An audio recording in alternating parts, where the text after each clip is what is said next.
Excited to take advantage of our new diving certifications, Sabina and I took a trip to John Pennekamp Coral Reef State Park in Key Largo, Florida. Key Largo. First we gotta get some vittles, so we're gonna go to Toasted Mango. See you later in the Toasted Mango. Had a great breakfast. Eat healthy for a change. Jay got the avocado toast mango. I got the nutty quinoa bowl. Delicious. Now we're on our way. Heading to Largo. While the main intent of this trip was to have fun, a secondary goal was to gain confidence in our diving abilities. This would be our first time scuba diving since completing our open water and advanced diving certifications. Since we had an upcoming group trip to Roatán, we wanted to get some experience and confidence with diving off of a boat and in a group setting. The video here captures the scenery across Alligator Alley on Route 41, which in our opinion is a much nicer drive than taking the interstate. We stopped near Homestead for lunch, where there are multiple excellent food truck choices just off the roadsides. By the time we made it to Key Largo, we were just ready to relax and have a quick bite to eat. We chose Skipper's Dockside, a very cool outdoor bar and grill with live music.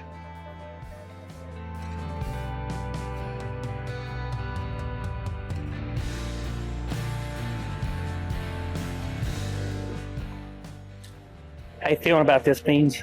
Okay. Feeling okay? Okay.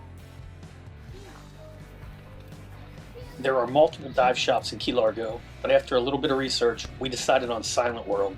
Their boats are a bit on the smaller side, which we preferred over the larger companies. We were nervous but excited. This was going to be fun.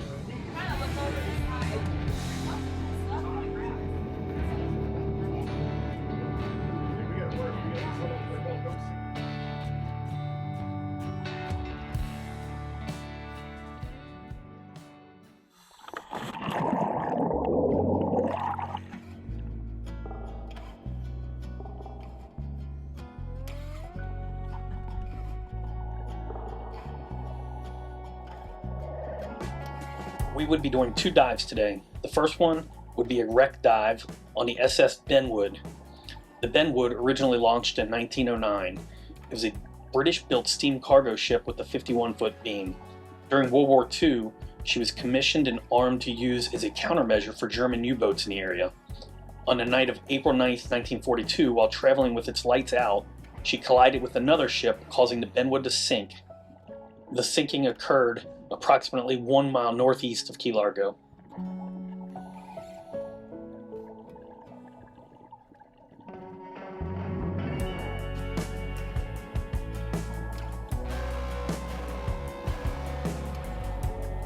The wreck itself lays on a slope, putting it between 25 and 55 feet of water.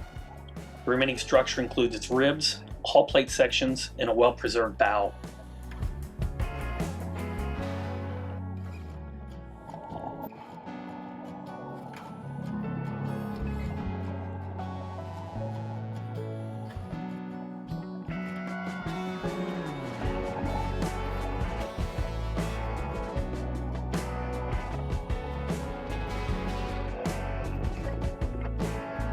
First impressions for us were quite amazing. During our training, our dives typically consisted of about 10 to 12 feet of visibility. Visibility here was off the charts for us. It was a whole new experience being able to see at a distance all the different fish, coral, and of course in this case, a wreck.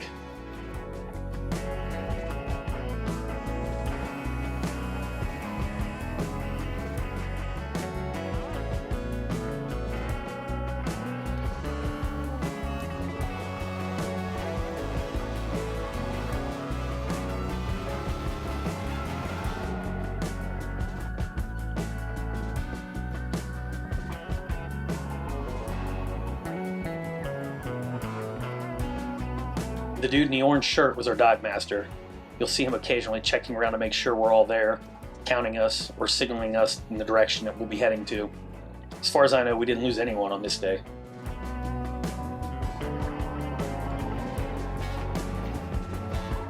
Hey, that's me in the video. Who got a hold of my camera?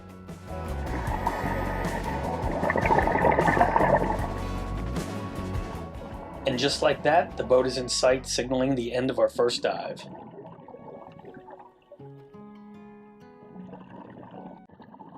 With Sabine at the controls, we head out for dive number 2.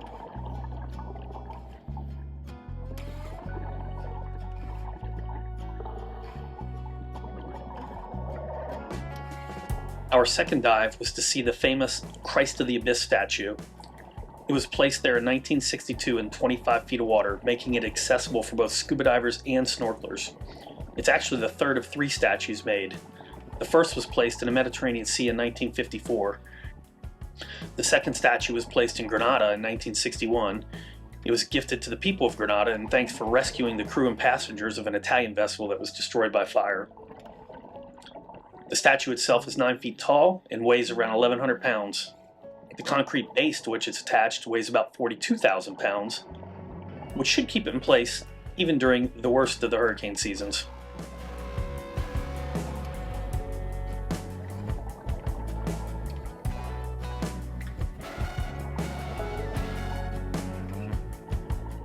Did I mention we were new at this? Our underwater selfie game needs a lot of work.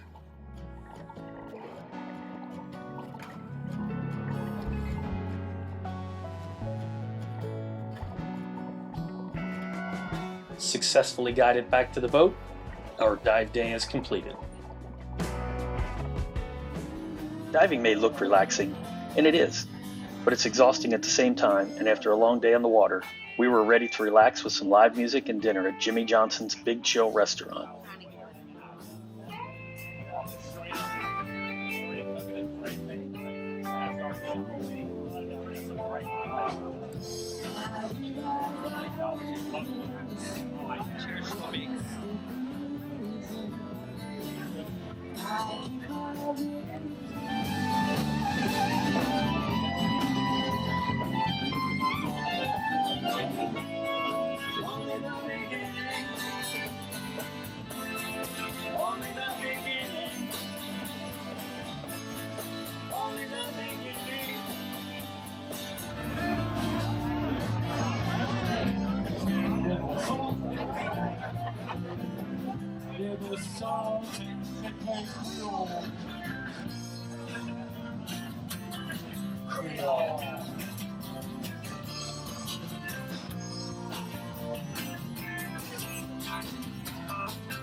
We had a great time, but it was off to bed to get ready for the next day.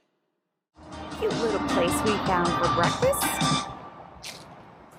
It's called the Seaside Eatery. It's just that little truck. Lots of outdoor seating. With one more day to sightsee, we decided to take a drive out to the old 7 Mile Bridge. It was built between 1909 and 1912 as part of Henry Flagler's Overseas Railroad. After a devastating hurricane in 1935, parts of the railroad were converted for vehicular use. The modern bridge was then completed in 1982 and replaced the original for all that vehicle traffic.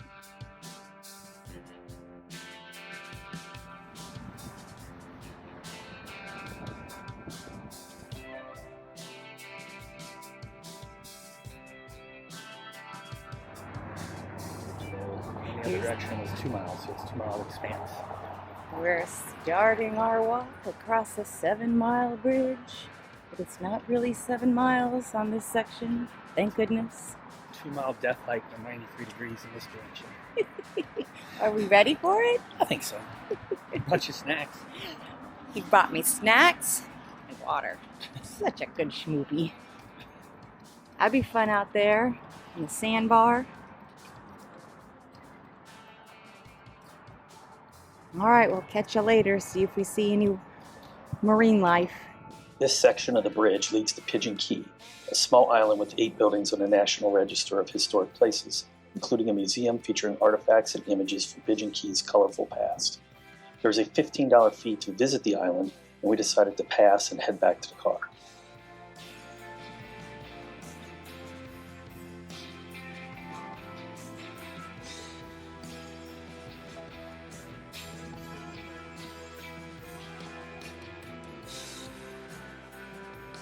After an hour or 2 in the hot sun, we decided it was time to cool off with a cold beer at Isla Morada Brewery. Oh yeah, Isla Morada Brewery and Distillery. Ooh.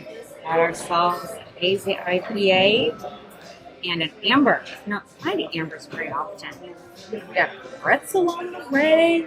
Yeah, man. Jay's happy. After getting checked in at the hotel, we had a nice dinner overlooking the bay. Not a bad view for dinner. Best view though is right there. We both ordered the yellowtail snapper because the waitress recommended it. Well, that's a wrap for this video. We left with great memories and feel well prepared for our Roatán trip the following month. After breakfast at this quaint little eatery, we headed back up to Siesta Key.